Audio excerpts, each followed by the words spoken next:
In this video, I'm going to show you how to fix the problem where Excel cell contents are not visible in the worksheet but still appear in the formula bar. This issue can be frustrating because even though the data isn't lost, it becomes difficult to read, analyze, or organize your spreadsheet properly.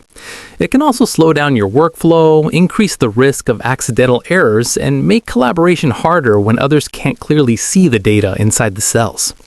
One common fix is to change the cell format to text. Start by selecting the cells where the content is invisible, then right-click and choose Format Cells.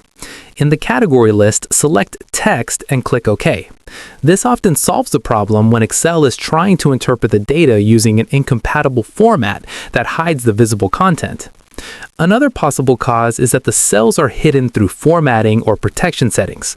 To check this, highlight the affected cells, go to the Home tab, open the Format drop-down, and choose Format Cells.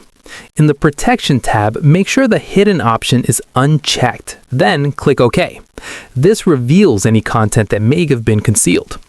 Sometimes the issue is simply caused by column width being too narrow. You can quickly fix this by double-clicking the line between two column headers to use Auto Fit Column Width.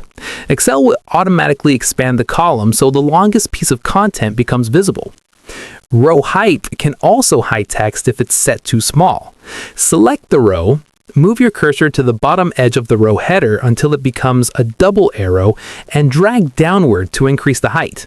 This reveals any hidden content within the row. By checking formatting, hidden settings, column width, and row height, you can quickly restore visibility to your Excel data and keep your worksheets clear and easy to use.